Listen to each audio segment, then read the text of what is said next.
Don't you wish you came to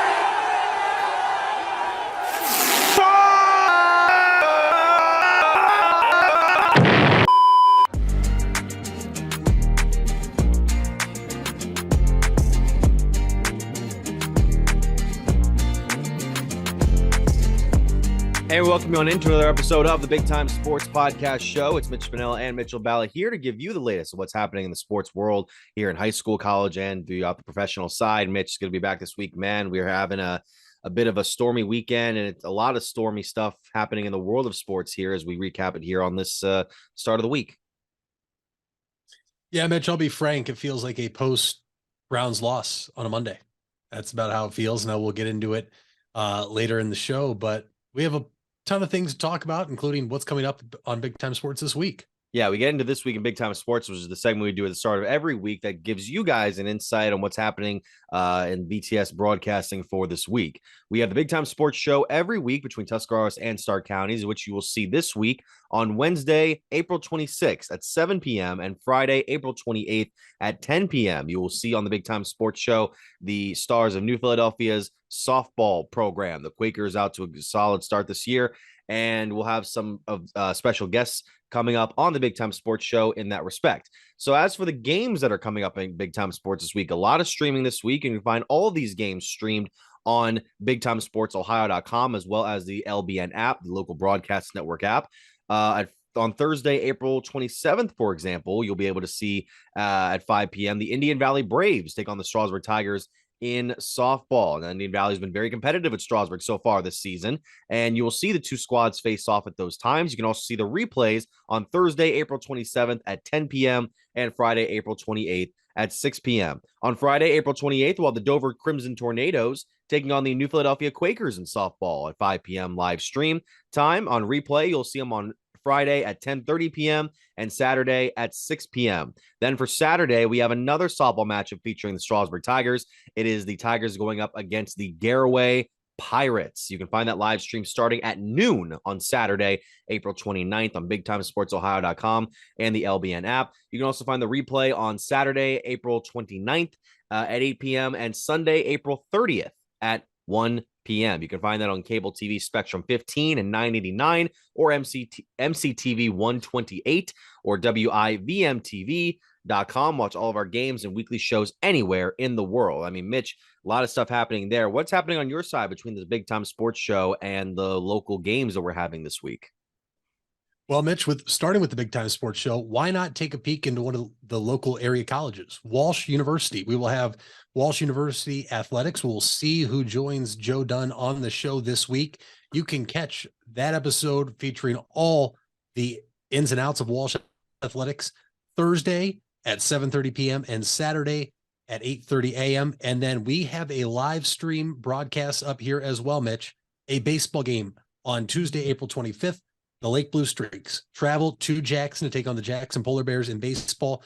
Live stream at 5 p.m. on BigTimeSports.com and the LBN app.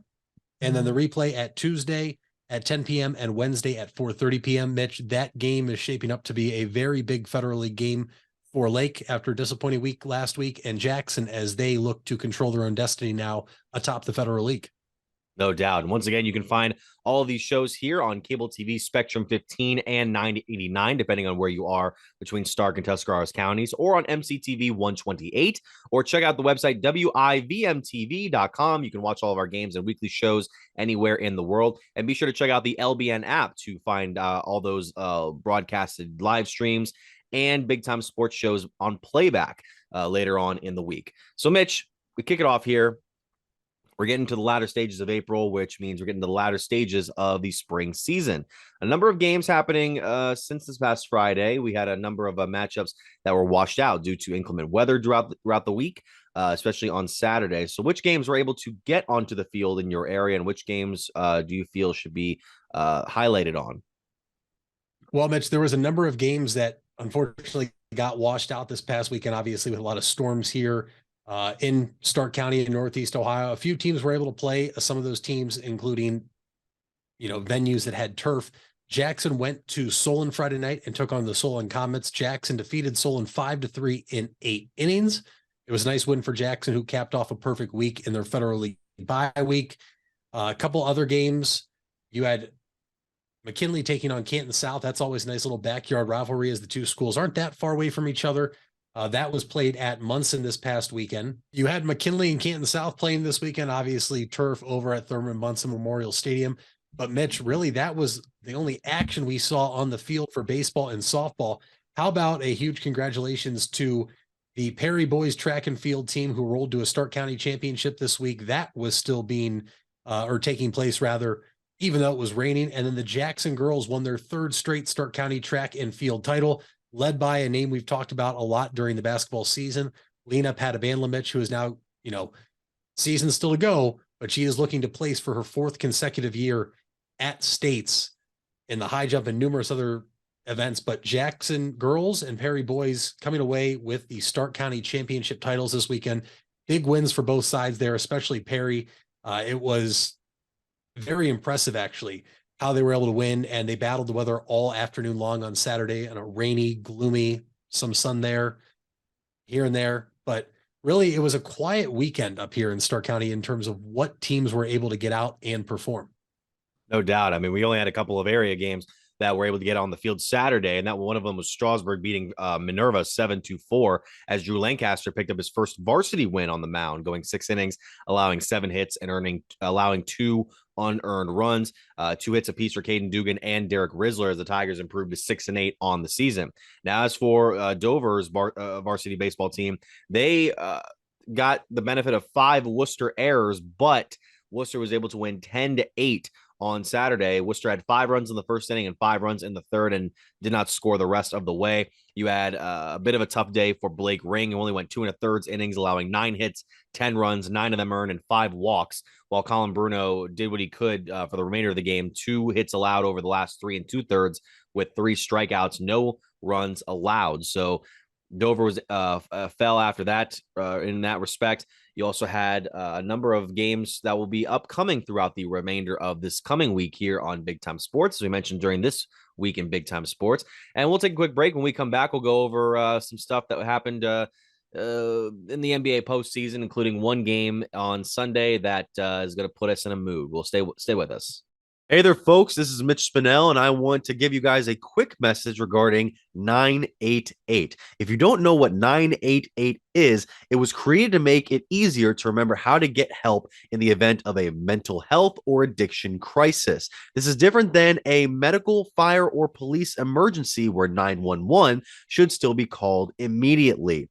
988 connects you with Stark County's Crisis Center, which is equipped to help people in emotional distress or experiencing a mental health or addiction crisis. So remember, 911 for medical, fire, and police emergency help, and 988 for support in overcoming a mental health crisis in Stark County.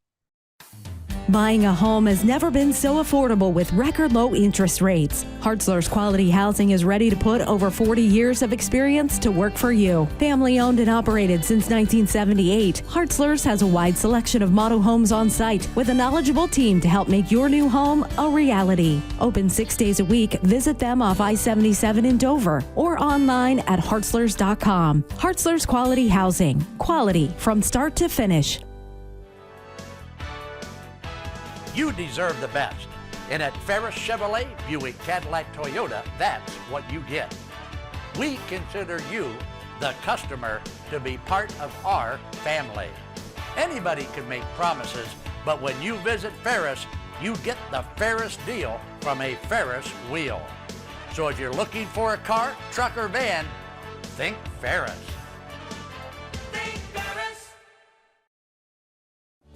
You invest a lot in your home and vehicle purchases. Van Nostrand Young and Associates want you to feel secure should anything happen to those investments. We partnered with providers like Grange Insurance and other industry leaders to be sure you're presented with the most complete coverage to fit your needs. Because we're not only here to protect the items you invest in, we're here to protect your future as well. Call Van Nostrand Young Insurance in North Canton at 330-497-1867. We all have 206 things in common. Our bones keep us up and moving. And we at Cleveland Clinic Union Hospital care about every single one of them. From the tip of your finger to a brand new hip, Our orthopedic experts will keep you going while keeping you safe. For every break and breakthrough, for every bone and joint, for every care in the world. Get the care you need when and where you need it. Visit unionhospital.org. Wendy's without the Wendy's app is like Nugs without the sauce. Or a Frosty without the fries. Or a hamburger without the fresh beef. No! Level up. Get the app to order ahead, order delivery, earn free food, and get app-exclusive offers. One app, all the Wendy's. Offer for a limited time at participating Wendy's. Terms apply. App registration required. Fresh beef available in contiguous U.S., Alaska, and Canada. Vive Auto Sales, located on West High Avenue in New Philadelphia and Cleveland Avenue in Canton, is a used car dealership committed to getting financing for everyone. We give every customer that walks in our showrooms a prime buying experience, no matter their credit score or financial situation. Current inventory can be viewed at www.wefinancenow.com. Check out our Facebook pages for the most up-to-date information about upcoming events and promotions happening at Vive Auto Sales. Get out of the dugout and onto the field with help from Velocity Sports. Velocity Sports is a baseball and softball training academy with locations in North Canton and Canal Fulton. Our new Canal Fulton features 10,000 square feet of training space with 6 cages for hitting and pitching and a large commercial weight room. Velocity Sports will sharpen your skills and get you in the starting lineup. For more info, go to velosportsohio.com. And welcome you back here to the Big Time Sports Podcast Show. Mitch Spinell and Mitchell Balla, and it's now time for us to talk about some NBA postseason action here as we are coming off Game 4 of the first round for many of the first-round series matchups. And it is now time for us not only to talk about that, but to bring in a special guest here on the Big Time Sports Podcast Show. A bit of a surprise to mainly myself. But we will now introduce him. Without further ado, let's introduce our special guest, better only known by one name, and that is Bozo. How you doing, Bozo? Hi there. It's good to be here today. I'm Bozo the Clown. I predicted Cavs in 5. Yeah. And that's not going to happen. And what I really think happened is my audio got mixed up because I believe I said Knicks in 5, but apparently I'm being told I said Cavs in 5. Yeah, I'm a clown. I'm a Cleveland fan, so I mean, it's kind of expected. But last episode, the listeners or the viewers watched. I made an emphatic statement saying Cavs in 5. They were going to win in New York, and Donovan Mitchell was going to go off. And the complete opposite happened. Donovan Mitchell no-showed, and the Cavs lost both games. I mean, and so I sit here today dressed as a clown now. Yeah, I was gonna say I don't think the audio got mixed up there. I very clearly, crystal clear, heard you say that the Cavaliers are going to be the team to go into the Garden and win those 2 games when the last 2 nights looked anything but. I mean, what really is it about? We pretty much know that a lot of the problems we saw in Game 1 have come back to fruition. The Knicks are out rebounding the Cavaliers 10-1. It feels like. You have guys like Mitchell Robinson and Isaiah Hartenstein just bullying Jarrett Allen in the paint. Guys like Evan Mobley aren't quite able to put up enough points to be able to put the Cavs in a situation where they can feel more balanced on offense. You have some standout performances from guys who had been a little quiet at the beginning of the series. Darius Garland had a great second half last night. But yeah, Donovan Mitchell just having the most off of nights for his playoff career. And now we're seeing what could be a legitimate extended playoff run for the Knicks, which, we thought Knicks would be a tough team going into a first round matchup 4 versus 5, but I didn't think they'd be pulling what they're doing right now. I mean, this is something. It comes back to rebounding. 17 offensive rebounds yesterday for the Knicks, 7 for the Cavs. Cavs got out rebounded again, 47-33. Yep. I mentioned that we're not a good rebounding team. And not only that, but when your best player just disappears, Mitch, I mean, just literally disappears, you're not going to have a chance. And Donovan Mitchell scored 2 points in the second half yesterday. Yes. God, it's not, brace yourselves, folks, because this is bad. 5 of 18 for 11 points. The only reason the Cavs didn't get blown out yesterday is because Darius Garland went off. Mm-hmm. And the second half. I mean, what, he scored or assisted the first 10 points of the Cavs in the second half to open the third quarter. Karis LeVert, 4 of 10, but I feel like those points were massive in that third quarter. Garland, I think, hit him twice for 2 3-pointers. I mean, Mitch, I don't know what else the Cavs could have asked for in terms of a supporting cast for Donovan Mitchell. Everybody in double figures yesterday.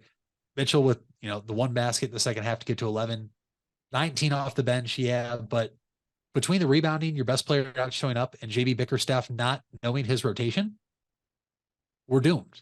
I mean, Ricky Rubio being out on the floor is the biggest help the Knicks could get, because it allows Jalen Brunson to hide defensively, because Rubio's not a threat.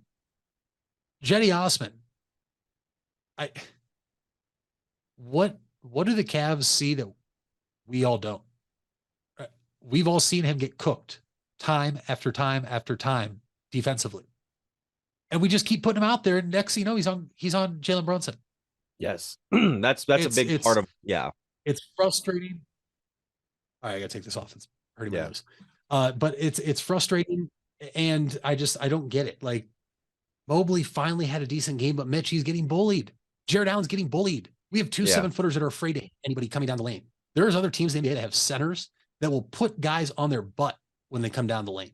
Well, guys like Mitchell Robinson, I can understand, because that's a big, beefy center that can really bully guys inside. But when Isaiah Hartenstein is out hustling your guys, when Josh Hart is seemingly just putting his shoulder down and driving his way to the paint every time, and that's what was the most frustrating to me about Sunday, was that Josh Hart, as good as he's been for the Knicks over this last stretch since he's been traded at the deadline, he's not this good. He's not this good. He's only had one season where he's averaged more than 15 points. And that was the season which I believe he only played 15 games.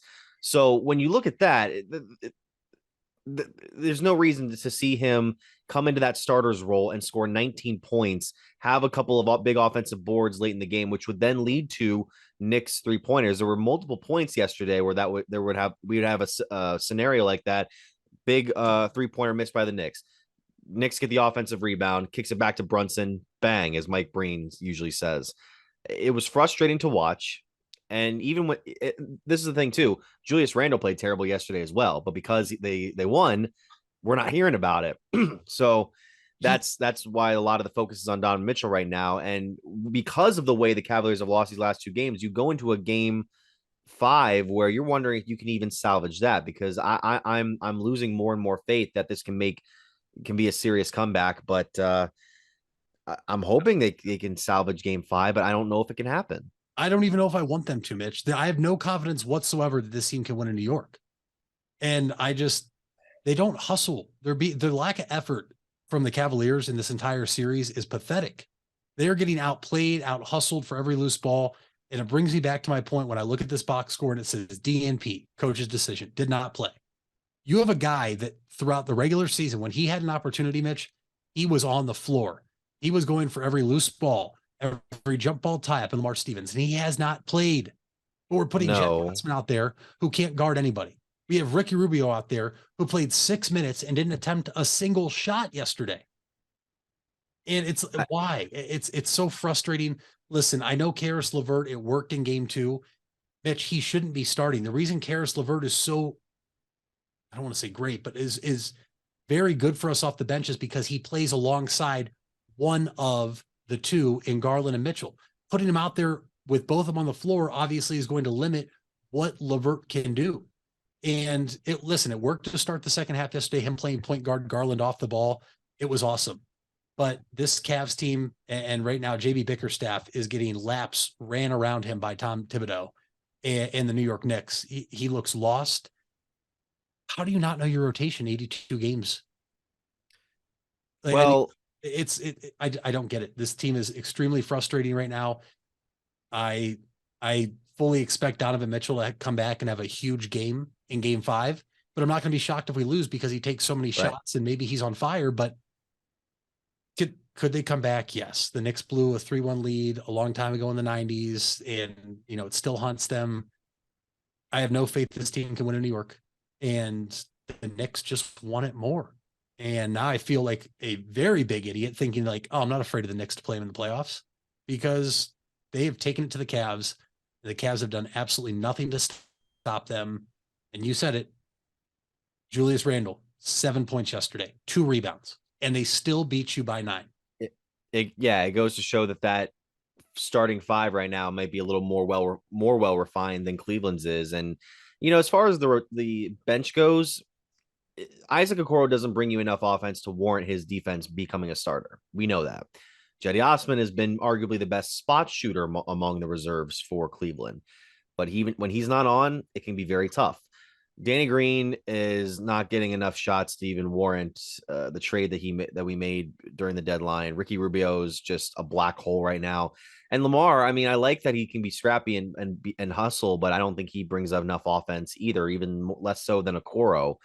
So I think you're kind of stuck. And if you want to have a 4-man rotation, use mainly the 3 or 4 guys that you've been going to all season. But yeah, I think it's more so a case of the Cavs just don't have anybody. It's like, okay, we got to get this guy out here. Well, then who are you going to replace it with? Who are you going to go to save you? You don't have anybody. The Knicks have a guy like Obi Toppin who has size, who has speed, who has a scoring ability that can chip in, 4 to 9 points every couple of games or so. Hartenstein doesn't score very often, but he gets you those rebounds. He and Toppin both had 8 yesterday off the bench. Even McBride had a bit of a little stretch there where he was able to create some things for New York. But yeah, it's frustrating to watch yesterday. And, I saw the side talk video being built as we speak, so we're gonna have to deal with that. Yeah, I always hold out hope until a series is officially over, but it's gonna be hard. It's gonna be difficult.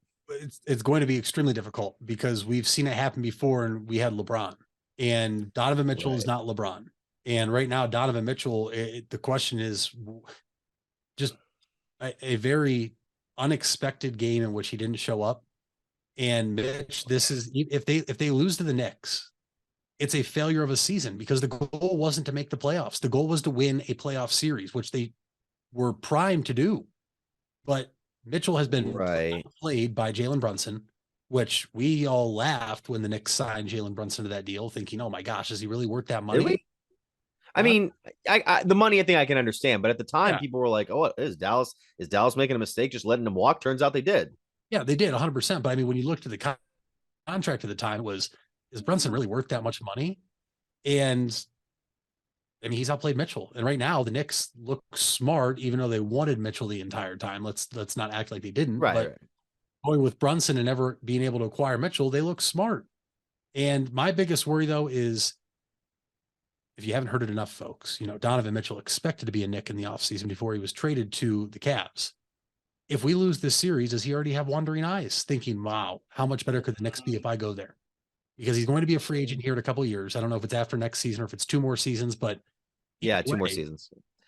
We always had that fear with LeBron the first go around, he could go to New York. All these players want to go to New York. But now if this team wins, Mitch, and they wrap this up, Giannis, we don't know if he's going to play in game 4 tonight. If the Miami Heat win that series, it's not out of the realm of possibility the Knicks go to the Eastern Conference Finals. It really isn't. That's what's insane about it, because Giannis is going to play game 4. So we'll see. That'll determine whether or not the Bucks really do have control of the series or not. And if Miami makes a run, then, I could set up an interesting second round scenario. So I don't know. I did see that theory the other day where it's like, well, the Bucks are down. This team's down. Celtics have to deal with Atlanta still.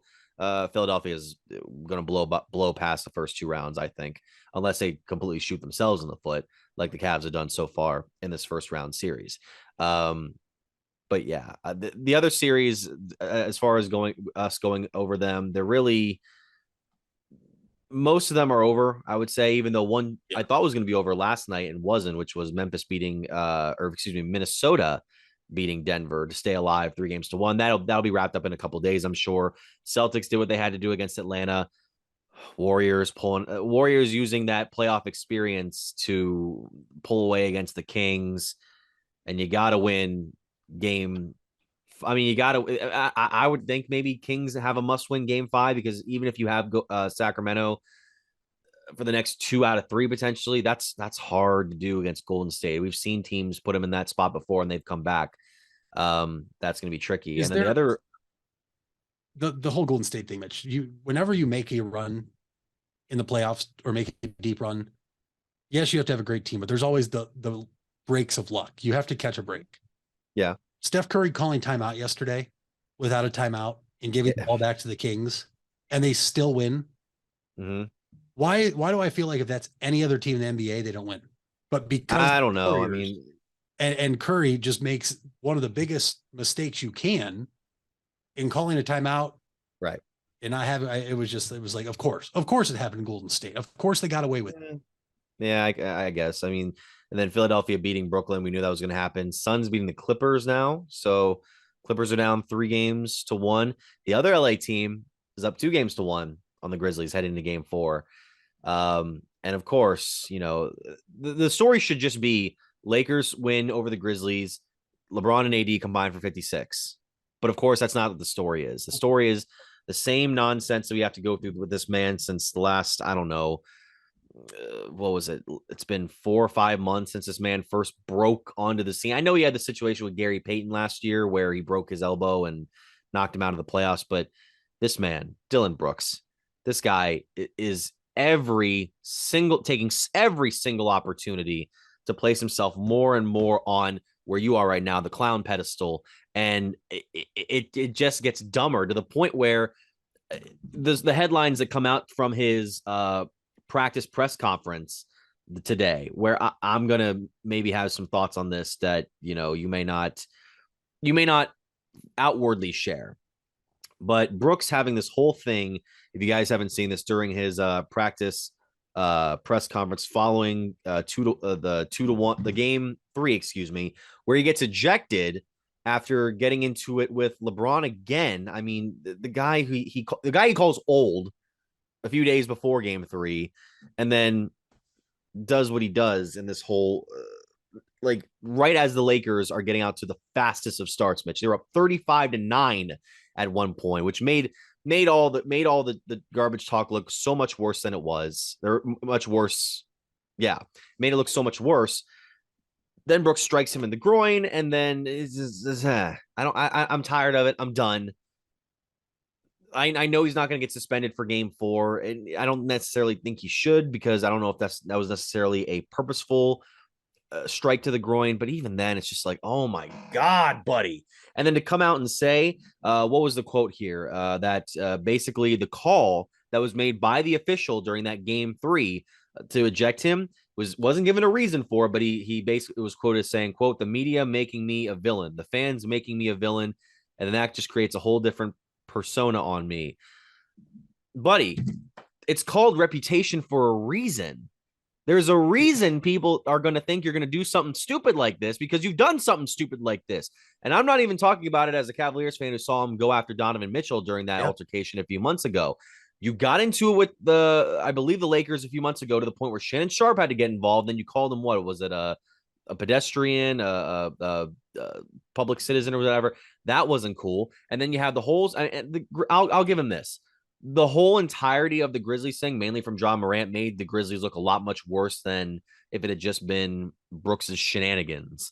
That being said, you have this entire situation. You have him getting involved with getting into altercations with other teams before. I mean, I have him listed right here. He punched Cleveland Cavaliers guard Donovan Mitchell in the groin, which started a fight. He shoved a cameraman, which led to a fine. He hit Gary Payton II in the air, causing him to break his elbow. He's been getting into it with Draymond Green for the last couple of months. He called LeBron old. He said, "I don't care. He's old. I poke bears. I don't respect someone until he gives me 40. I mean, we've seen LeBron hit 40 multiple times this season. I believe he did it against you guys. Dropped 40, or not by dropping 40, but dismantling the Grizzlies in that Saturday game, where you finished was 25-9-5 and didn't have to be the number one guy on that court. It was Anthony Davis pretty much. Brooks shot 3 of 13 while acting as the primary defender. I'm done with it. I'm done with him. I'm done with his his double braids that he always has and a stupid haircut. The only thing I hate worse in the NBA right now is Josh Hart's headband. God, I'm sorry, but he's not going to see this. And if he does, then cool. What's he going to do? Come and find me? Yeah, I mean, honestly, what I could do if he does see this is, Dylan, give me your address. I'll mail you this clown wig and the basketball nose I have for you, because it's a clown statement he made, Mitch. Draymond Green got suspended. Yes, it was what he did to Domantas Sabonis was over the top, no doubt about it. Yeah. He got suspended, though, because of the previous actions he's had in years past. I believe you said he struck Donovan Mitchell in the groin. Yes. Oh, that's right. He did. We were there. He's also injured other players and gotten multiple flagrants before and technical fouls and whatever it may be, and been very vocal. This is who he is. He's nothing special. He can be a good defender, but he's a trash talker. He's a guy that likes to get extremely physical. And if he can get a cheap shot on you, he will get a cheap shot on you. So for him to go, I didn't intentionally hit LeBron there. Do you believe him? Because I sure don't. I really can't, because he has a track record of doing things like this. And it's hilarious, because as soon as he opened up his mouth that he wanted the Lakers, right? I think they'd be a good test for us in round one. Pretty much saying, I want the Lakers. It'll be a good warm-up series because we're going to beat the Lakers. 2, LeBron's old. I poke bears. What's happened in the past when people poke LeBron? It doesn't end well. And LeBron had a good game. It wasn't anything great or special that we're accustomed to seeing from LeBron James, but this guy is just, he gets too much attention. But the media is not why he got a flagrant 2 and thrown out of that game. It really isn't. And I hope the Lakers go up 3-1 tonight, and I hope that there's another incident where LeBron can just make him look foolish, or somebody else can. The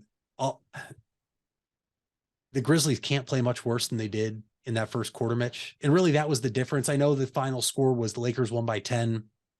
They made a little run. They won by 10 because John Morant had an explosive final quarter to 45 points. Yeah, that's why they came back. It's the Darius Garland effect, but in the fourth quarter.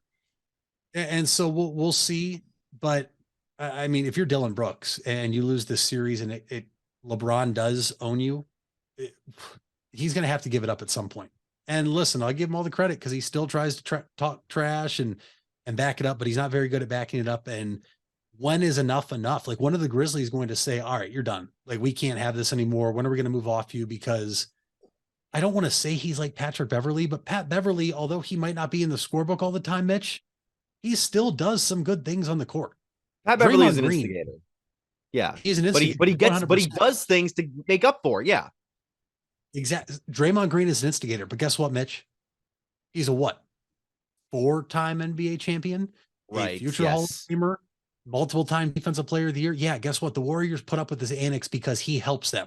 Don't forget, in Game 7 of the 16 Finals, he's the reason the Warriors were in that game, because he caught fire from behind the three-point line. Okay, you can dislike Draymond Green all you want. I dislike him too. He's probably a guy when he's on your team, you love him. The other 31 teams hate him. Mitch, I'm starting to think that there's going to be people on the Grizzlies that don't even like Dylan Brooks. I mean, there was a quote from him one time where it's like he only had like 4 or 5 friends in the NBA outside of his own team. I mean, that's a look if I've ever seen one.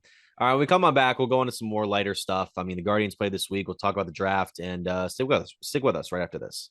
The Furby Electric Supply Company has bright ideas for your home. Save money by converting to energy-efficient electrical products, or add ambiance with beautiful lighting features. It begins with a professional consultation and a visit to the Furby Lighting Showroom. Then certified Furby contractors complete your project right and on time. Since 1934, 4 generations have built a reputation of quality and trust, and they offer emergency services too. Just visit Furby.com. That's F-U-R-B-A-Y. The Furby Electric Supply Company.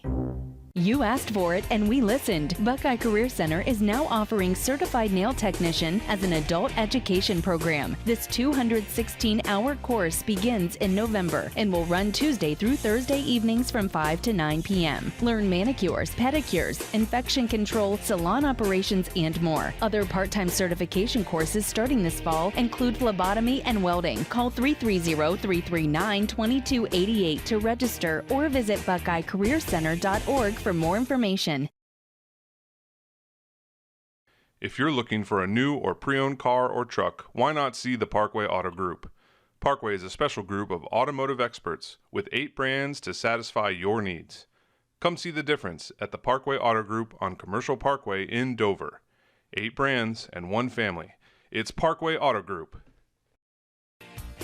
Fall is in the air and part-time career enhancement courses at Buckeye Career Center are on the horizon. Registration is now open for Introduction to Beekeeping, Basic Small Engine Repair, and Sign Language. These part-time offerings run on Tuesday evenings and begin in November. Let Buckeye Career Center help you learn a new skill or advance your current skill set. Call 330-339-2288 for more information or to reserve your seat in one of these or our other part-time classes. You matter. Everyone plays a part. We all have a role. Each of us can make a difference. You do matter, and the best way to have a positive impact is to pay it forward. With each of us helping one another to cope, feel better, and know that we belong. Pass on the positivity today. Tell someone else they matter too. Alt Care. Alt Care, Alt Care. Where you matter. We all have 206 things in common. Our bones keep us up and moving. And we at Cleveland Clinic Union Hospital care about every single one of them. From the tip of your finger to a brand new hip, our orthopedic experts will keep you going while keeping you safe. For every break and breakthrough, for every bone and joint, for every care in the world. Get the care you need when and where you need it. Visit unionhospital.org. Employee benefits, although time-consuming and expensive, is one of the top considerations for those making a job change. At Hummel Group, we help businesses craft benefit strategies that align with company goals. Through an emphasis on cost containment, leveraging technology, and benefits administration, we save your team valuable time. Your employees call us with questions, not you. Visit HummelHelps.com or call 800-860-1060. Don't just get insurance. Get Hummel. All right, we're back here on the Big Time Sports Podcast Show. Mitch Spinell, Mitchell Balla. Mitch, you know, the first 2 games of this series weren't exactly great for the Cleveland Guardians as they lost a traditional doubleheader on Saturday to the Miami Marlins and dropped below 500 for the first time since the start of the season. However, you got a very solid performance out of a guy who made his Major League debut on Sunday and won, Logan Allen. I'm forgetting which initial this was because I know we had a Logan Allen on the Cleveland roster just a few seasons ago. But this new arm in Logan Allen came up and struck out 8 batters in a 6-inning performance. Very solid for a Major League debut as Cleveland was able to provide enough offense for him to secure the victory that got him back to 11-11. All right, Mitch, here's maybe a hot take, maybe not. That performance from Logan Allen deserves him another opportunity for another big league start. I thought it was very, very impressive for what he was able to do in his first major league start. We know he has risen through the farm system and ranks here in Cleveland pretty fast since we drafted him just a few seasons ago. And he was very impressive yesterday, giving up 1 run. You mentioned the 8 strikeouts, I believe 1 walk. And with where the pitching has been, Mitch, I don't think there's any reason you can't keep him up here. We know Evan Gattis got sent down. He was up here on Saturday because of the doubleheader. When you play a doubleheader, you're allowed to bring an extra man up for that day. And typically teams bring up pitchers, and that's who they brought up was Gattis, which no problem there. I mean, you need to have pitching. The pitching though, Mitch, you're still without Tristan McKenzie, who's your, number 2, no doubt about it. And at times he looks like he could be your ace. Aaron Savale, whether you love him or hate him, I know I've had, some things where I don't really think he's as good as people think he is. Bieber on Saturday, Mitch, was not good. Shaky. Shane Bieber just was not good on Saturday. Yes, there was an error behind him. Ahmed Rosario completely booted a ball into the outfield. I believe that was him, or maybe it was Plesac, but Bieber was definitely shaky, and you can't just bank on Tristan McKenzie coming back and being as effective as he was last year after he's been injured. He's going to have rehab, starts here, hopefully sooner rather than later, but Logan Allen looked great. I'm very intrigued to see what happens now, what the Guardians decided to do, because if you keep him up here and he can pitch like that as your 4 or 5, Zach Plesac looked better, Mitch, compared to where he started the season out in Oakland. You have Tanner Bybee down there still, Mitch. I know the news broke yesterday that Daniel Espino is shut down again, which I believe he is our top pitching prospect. So I would not bank on ever seeing him up here this year. But Logan Allen, I think deserves another opportunity. And you already have Battenfield up here who did his job. He's pitched great twice. Obviously, we had a tough loss to Detroit when he pitched last time, but I'm very happy with how some of these young pitchers have come up. I mean, last year it was the young players in the lineup, and so far we've seen a couple of young arms come up, and maybe we'll see a couple more, but it was a big win for the Guardians. We mentioned it after the New York series, Mitch. They were going to play some record-wise, maybe not at the time, but just on paper, teams they should beat. And I said they need to take 2 of 3 in all the series. They took 2 of 3 from Washington. They took 1 of 2 from Detroit. And they took 1 of 2 from Miami. That's a failure in my eyes. Welcome in Colorado, who is not good either. And this is another one, Mitch, where you have to get 2 of 3. A sweep here would be great before you go to Boston. Obviously, the main concern before yesterday was this offense, and everybody's had their concerns.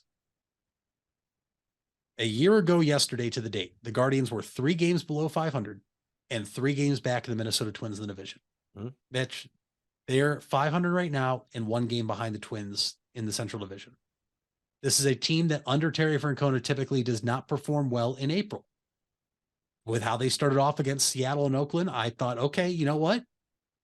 Maybe they turn something around. Ahmed Rosario, if you look at his numbers, Mitch, typically does not do well in April. Josh Bell struggled big time. He now has 10 extra base hits in his last 11 games. He's starting to heat up. Jose Ramirez now is homered in each of the last 3 series. He has 3 home runs. I think the Guardians are fine as long as the pitching can stay healthy or we get performances like this. But I'm curious for your thoughts because I know you had a very long day at the ballpark on Saturday for the doubleheader because Friday night was rained out and then Saturday's doubleheader started later because of more rain. Yeah, I got there out there around probably like 12:30, I think. But yeah, it was no, the 2 games on Saturday were tricky because Bieber had a career high in walks, which was only 4, surprisingly. It wasn't a great performance all around. Miami did some small ball things that Cleveland would usually do when they would beat teams last season. And then Sunday was a bit of a good change. I mean, you had Josh Bell even going yard for the 2nd time this year, which was big to get his development back up. He's slowly but surely starting to get it, I believe. The only real issue I had on Sunday was, Karinchak giving up the 3-run home run late in the game, which is unfortunate because you're dominating for most of that outing, and then you just have that one to get it really close again. And my thing with the Cleveland bullpen this year, I don't think they're as strongly structured as they were later in the previous season. But there are guys who can still perform very well. I mean, Clase is still doing what he has to. Trevor Stephan is a very reliable guy now, more so than he has ever been. Karinchak, I think, is still getting accustomed to the kind of picked up speed of this game, and I'm wondering if he can adjust to it, because if not, that can be a serious Jekyll and Hyde situation if Karinchak gets to like the big stretches of the season or even the playoffs to where you just gotta hope he can pull one off. Yeah, and the bullpen I think has been a bit of an issue. At the same time though, Mitch, starters typically don't go long here in the early part of the season, so maybe they've been overworked a little bit because we have had a couple starts. Plesac out in Oakland being the first one that comes to mind where he doesn't make it very long, so you're already taxing the bullpen. But there are positives. Sam Hentges has made, I believe, at least two rehab appearances in Akron now, which is AA. That is a big arm. I think that they need to get back up here. Herron has been serviceable as a rookie. He's made some mistakes that rookie pitchers make, and as a reliever, you don't have that wiggle room like a starter may have if you make an error to come back out and get it right away, because when you're a reliever, you're typically there for situational matchups. You're there to get an out, maybe 2 outs, whatever it may be. Well, yeah, it's still 2 outs, maybe phase 3 batters, but Hentges is coming back. Cody Morris, I think that I don't know why I'm blanking on his last name, but Cody Morris was a pitcher we saw last year, Mitch, towards the tail end of the season get called up, and he was a starter that had a lot of arm issues and been battled back, and it seems he's going to be a reliever, and so he is hopefully going to be back. So maybe this bullpen gets a little bit bolstered. It allows guys like Karinchak to get a breather in, and Stephan. I think Xavier Curry's actually done a really nice job after he was brought up as a starter last year. Now he's been to the bullpen almost like a long relief guy like Eli Morgan has.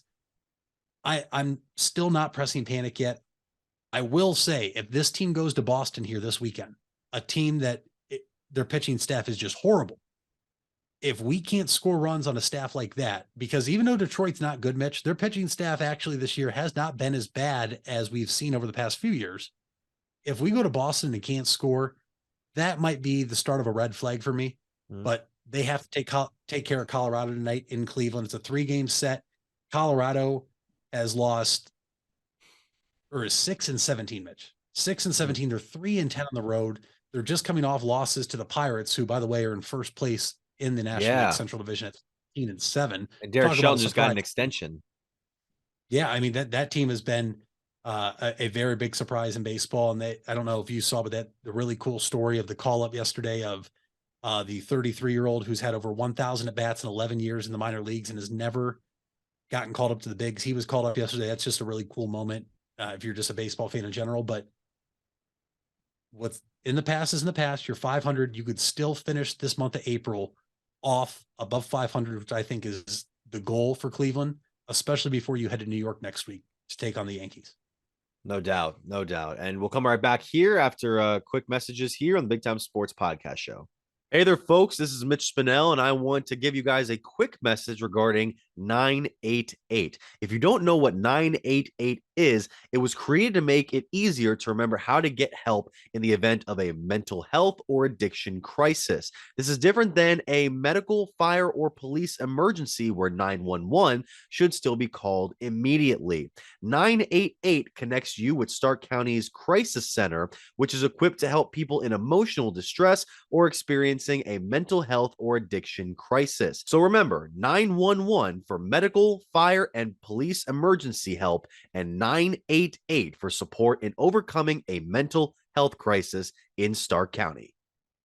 Are you trying to increase your speed, quickness, vertical leap, and agility? If so, NST Sports Performance is for you. NST trains athletes ages 5 through pro. NST designs each program specific to the athlete's needs, goals, and sports. For more, visit nstsports.com. Locations in North Canton and New Philadelphia. It's nstsports.com. It takes a lot of practice to have a winning team. Albin Title has over 100 years of combined experience handling real estate, title, and escrow transactions. They serve Tuscarawas, Stark, Carroll, Harrison counties, and more. So choose Albin Title for your next home refinance, sale, or purchase. They'll get it done quickly and professionally. Contact Albin Title at 330-334-5800 or visit their website albintitle.com. Let them put their experience to work for you. Hard work is something you're accustomed to. Van Nostrand Young understands that principle. Our access is achieved with organizations like Grange Insurance. Safety and prevention specialists utilize our VanCan assessments process to ensure that you and your colleagues are in the best hands. You want the safest environment for your business, and we can guide you there. Call Van Nostrand Young Insurance in North Canton at 330-497-1867. If you're purchasing a new home, the team at Hartzler's Quality Housing is here to help. Take advantage of record low interest rates to make your new home a reality. Locally owned and operated since 1978, Hartzler's Quality Housing has the experience to guide you through the process. You'll find a wide selection of model homes on site to fit any budget. Open 6 days a week just off I-77. You can also visit them online at hartzlers.com. Hartzler's Quality Housing. Quality from start to finish. You deserve the best. And at Ferris Chevrolet, Buick, Cadillac, Toyota, that's what you get. We consider you, the customer, to be part of our family. Anybody can make promises, but when you visit Ferris, you get the Ferris deal from a Ferris wheel. So if you're looking for a car, truck, or van, think Ferris.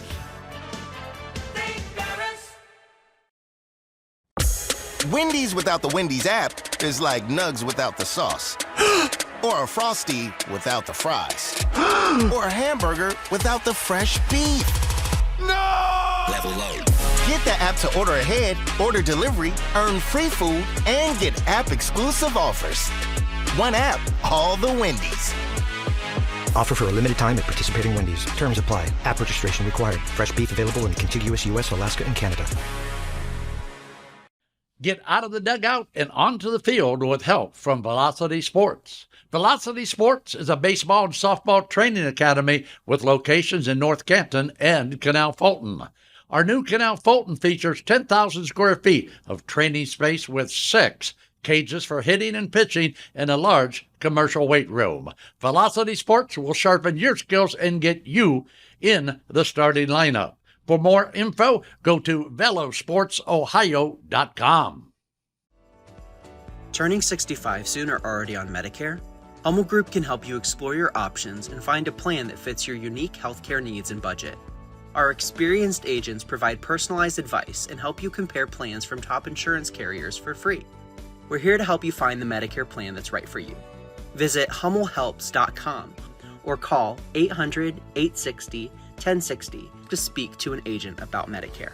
Don't just get insurance, get Hummel. And we're back here on the Big Time Sports Podcast Show, final segment here, which we preview draft week. It is officially draft week. We have on Thursday the start of the annual NFL player selection meeting. And I'm going to be honest, kind of a dry one for us this year.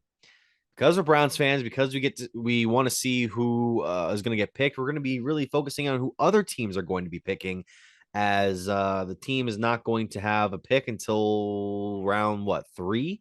What do you think of the theory, Mitch, that the Browns might trade back into round 2 to try to pick somebody up? It's a theory I like because I would like to see some action on draft night from the Cleveland Browns. But at the same time, Mitch, I don't know what the Browns could possibly give up to move back into round 2. Maybe if it's, one of the last few picks in the second round before the third round, yes. But as far as like jumping up into the 40s, I just don't think that that's possible for the Browns, strictly because we've given up so much draft capital already for Deshaun Watson. And we traded a couple picks away already, like our second round pick for Elijah Moore. And I have no problem with us doing that, Mitch, because you traded picks because you think you finally have your franchise quarterback, and we're going to see this year. You traded a pick for a wide receiver that did not want to be where he was, and that you desperately needed with speed on the outside in Elijah Moore. I hope the Browns do it, but what I pose back to you is, what would they be trading up for position-wise? Right. What do you think the Browns would be looking for if they were to trade back up? I think if anything, they may try to go for a skill player, maybe at wide receiver. But my thing is, I don't think we need the Browns to focus on offensive skill players for this draft, at least in the beginning, especially because you patch all the holes you really have in free agency, so that you don't need to focus on any particular positions in rounds 2 or 3, where you might have a rookie potentially fighting for a starting job. I mean, you even threw out the Andrew Berry quote where it was like, don't expect any of these guys to be fighting for starting jobs. And as much as we like to see guys potentially spring up and become quality starters, I don't need a 5th round pick to be my starting free safety. I don't need that. So unless he's really good. So I like that the Browns have a certain amount of flexibility to draft the best available player possible once it gets down to that first pick, which, if I'm not mistaken here, is at number 74 overall. So that'd be the 11th pick of the 3rd round that we get from the Jets via that Moore trade. And then we have another pick at number 98. And then just a bunch of picks throughout the 4th, 5th, and 6th rounds and 7th round. And I don't know. I think the team needs to focus in on depth of defense, especially when it comes to defensive line and linebacker. Maybe try to beef up that offensive line for your skill guys.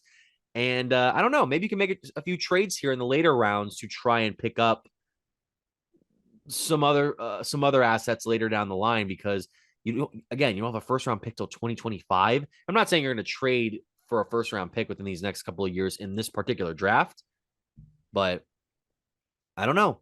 I mean, the previous 3 drafts, Barry's made a trade that involved acquiring a pick for the following year's selection meeting. So there's something there, I think. Yeah. And listen, the whole 1st round draft pick, I think we're so accustomed to it, Mitch, because we were so bad for so long. Mm-hmm. And it's always, who are we taking in this 1st round with this 1st round pick? Who are we taking at 2? Who are we taking at 6 or 11, wherever the pick was?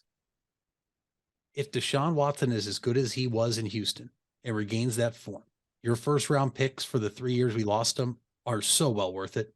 So well worth it. Sure. Because how many times did we have first round picks and we struck out on quarterbacks? Right. Too many times to remember. And I don't even want to go down that path anymore. I could see the Browns moving up a few spots to maybe get a linebacker or maybe get offensive line depth if they are completely sold on a certain player.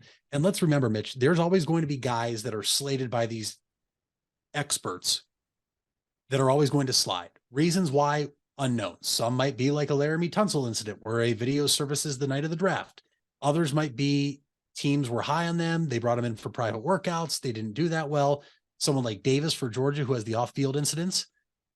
The more and more a guy slides back towards the later first round, maybe into the second round if he was supposed to be a late first round pick, is where I could see Andrew Berry doing that. But if things go to plan, a lot of these players that are, mocked to these teams and they go where they're supposed to, I don't think the Browns move back up. But I think if they have a linebacker, I think it's a linebacker, Mitch. If they are completely sold on a linebacker, I think that would be the player Andrew Berry would make a trade to go up and get, especially if there's a team right in front of you that is looking for linebacker help. We'll have to wait and see. I'm intrigued. It's weird. How many times have we been able to watch the draft with absolutely no worry about, yeah, who here? It's going to be different. I'm okay with it though. The Browns made a lot of moves this offseason that I'm a fan of, and I can't really fault Andrew Berry. We'll have to wait and see. And the whole starting, don't expect him to be a starter for everybody out there. That's not a bad thing. Like Mitch and I are saying, that's not a bad problem at all. Sometimes you need depth, and you need a guy to be able to come in and play for 15 snaps in a game, to where the drop off, if it's Denzel Ward coming off with maybe a helmet issue, maybe it's somebody else needs their ankle retaped, to where they come in, the drop off isn't as big. But if you put them out there for 60 plus snaps in a game, they could get exposed to a degree. And you can get good players that can fill your depth and give you good quality snaps on the field, both offensively and defensively. You could also use veteranship too. That's what's very big for especially a lot of these younger Browns guys, to where Anthony Walker and maybe Juan Thornhill are your top like experienced veterans going into this year. Bitonio as well as one of the longer term guys, but that's more so on the offensive side compared to the defense. I'll save my pick for later in the week of who I would like to maybe see the Browns go later on in the draft, especially with the linebacker position. Now, I saw this report as well. This report involving CJ Stroud is interesting to me. I know you're shaking your head, but I'm fascinated by this. It was Peter King of NBC Sports who said it was possible that the Ohio State quarterback, who, remember a few, 2 months ago when the Panthers traded up for the number 1 pick from Chicago, we thought, he's got it. Stroud number 1, perfect. He's going to go to Frank Reich's new offense. He's going to fit in perfectly. This is going to be great. Well, now Bryce Young has it's almost a full consensus he's going to go number 1 to Carolina. And now there's a report from King saying that Stroud could potentially fall even as far as number 7 into the draft. What was listed here? Stroud is currently listed as the tentative favorite for the 3rd overall pick, but that would require a team to make a trade with the Arizona Cardinals, who are not in the market for a quarterback. And apparently some of the teams I've heard in some reports that are trying to call the Cardinals about a trade aren't even looking for a quarterback either. They're trying to look up for one of the more top offensive line guys. So the focus that everyone's really has on Stroud, at least in King's eye, is the Falcons, who have the number 8 pick. Do you think that Stroud could fall right to Atlanta at number 8 and we could see him work under Art Smith's offense next season? Or do you think that Stroud's still going to be a top 5? Do I think he could? Absolutely. We've seen it so much before, Mitch, and it's why, and we lived it. We've lived it. Sometimes teams just overthink and they just don't make the safe play. And there's a reason, us being one of them, hopefully not anymore, that a number of these teams are consistently in the top 10 year in and year out when drafting players, because they overthink things and they take things that aren't valuable necessarily and put them on a board and say, oh, well, this guy did this and whatever it may be. Keep in mind, a few years ago, Mitch, It was Trevor Lawrence is the number 1 pick in the draft. Justin Fields is quarterback 2. But then Trey Lance had a good pro day. Then Zach Wilson made a great throw at his pro day, throwing against air in shorts. And where did that put the Jets now? And where are the Niners at now? The Niners now are fielding calls for Trey Lance. And Justin Fields went to the Bears, had a rough rookie season. Granted, it wasn't a good place for him offensively, but he showed promise last year. And it looks like now some other teams are starting to do this as well. I mean, Will Levis, look, I don't know what he's going to be. I don't know what any of these guys are going to be in the draft. I personally don't think Bryce Young is going to be this superstar can't miss quarterback. I think his size, and I'm not talking his height, just his weight, is going to hurt him eventually when he's sacked. But Will Levis, Mitch, couldn't beat out Grandpa Clifford at Penn State when he was there. Sean Clifford, the one that was there for about 100 years, it feels like, at Penn State. And now all of a sudden he's rising up the boards after CJ Stroud's last performance was the best performance a quarterback probably had over the past 2 years against the 2-time national champs in Georgia. And so I think it might be better if CJ Stroud falls. I really do. Because sometimes a player's success depends on what type of organization a player is drafted to. I think the Indianapolis Colts would be the most ideal spot for CJ Stroud. I don't think the Atlanta Falcons are bad. I don't. They've proven they can run the ball. And if you can run the ball and you have guys out there, they drafted Drake London last year. So they have a wide receiver out there you can throw to. I can't get over the fact that CJ Stroud, yet again, like Justin Fields a few years ago, was the number 2 quarterback in this draft. And all of a sudden there's rumors that he's slipping and falling. And look, those could all be put to bed. And maybe we're all surprised. And maybe it is CJ Stroud going 1 overall. That's a possibility. But if I see that Will Levis and Anthony Richardson are going over CJ Stroud, I'll be shocked. And I personally believe that the teams that take those quarterbacks over Stroud will, never get to where they want to be, because I think CJ Stroud is going to be one of, if not the top quarterbacks in this entire draft class. And I don't think Carolina would be a bad spot for him, but they must really like something they see in Bryce Young. Possibly. Yeah, I mean, I'm surprised that Houston wouldn't even want to take the gamble on Stroud at number 2, although they might be trying. I don't even know if they'll take a quarterback with this one. I could even see with Houston them taking another position player, maybe like a Will Anderson Jr., and then using their 12th overall pick in a trade package to try and get somebody like a Will Levis or an Anthony Richardson, which could be very intriguing. I mean, do you think that could be? Yeah, go ahead. I was going to say there's a name out there, and it's tough because he got hurt last year, but Hendon Hooker, all of a sudden, the quarterback from Tennessee, he's rising up, Mitch.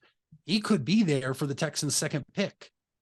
Look, I think you and I can agree that even if the Texans get a great quarterback at 2 and they get another position of need, they're still so far away, right? They are still so far away. Where if you take Hendon Hooker and you're sold on him at the 2nd pick, or their second first-round pick, excuse me. Yeah. That might not be a bad thing, because you can let him recover and do this all. But I also have no issue with what you're saying. I think not Hendon Hooker. I think Anderson may be the best player in the draft, but we know this is a quarterback-driven league, a quarterback-starved league for a lot of these teams. I think Will Anderson Jr. is going to be a home run pick by the Texans if they take him at 2. And I think that is why a lot of teams are inquiring about the number 3 pick. A lot of teams you mentioned, Mitch, don't necessarily need a quarterback, but they want a playmaker on defense, which is what Will Anderson looks like from Alabama. And I'm intrigued to see what happens, because I don't think it's out of the realm of possibility that Houston trades out of 2, that Arizona trades out of 3, the Colts could move up. You look at some other teams back there. Could the Raiders move up and maybe draft, Will Anderson, or would they maybe take a Hendon Hooker because they signed Jimmy Garoppolo? But Mitch, right? What is the constant issue with Jimmy Garoppolo? Injuries. Yep. And so if you don't have a backup quarterback behind Jimmy Garoppolo, you could be in a very, very tough spot. And we'll have to wait and see. I also don't think it's out of the realm of possibility the Baltimore Ravens try to trade up. I don't know if that means they'll take a quarterback, but if they trade up and take a quarterback, I think that all but assures us that Lamar Jackson's days in Baltimore are officially over, at least after this season. There's obviously the chance he's going to come back and play. He said he might sit out. We'll wait and see, but we don't have to worry about our team in the first round. and we can potentially sit back and watch all this chaos ensue. And I'm all for it. No doubt. No, one more one I want to throw in there. Detroit's got a number 6 pick too. Do you think? I'm wondering if they move on from Jared Goff with one of the. I'll say 3. If Stroud falls, then he matches up with Levis and Richardson. Hooker's not going until like at least past the top 15 picks. But that's where I think it's going to go. That's where Mitch thinks it's going to go. Where do you guys think it's going to go as we wrap up here on the Big Time Sports Podcast Show? We thank you so much for listening and or watching here on YouTube. Be sure to like, subscribe, and hit the bell. You can also find us on Spotify, Apple Podcasts, and SoundCloud via Spotify for podcasts. You can also find us on Twitter at BTS Ohio and at our individual pages on Facebook and Instagram at Big Time Sports Ohio, and also, of course, our individual pages at Mitch Spinell, at Mitchell Balla. Mitch, what's the fact of the day? Your fact of the day, Mitch: avocados are a fruit and not a vegetable. They're technically considered a single-seeded berry, which classifies them in the fruit category. That makes sense. All right. Thank you so much for listening or watching the Big Time Sports Podcast Show.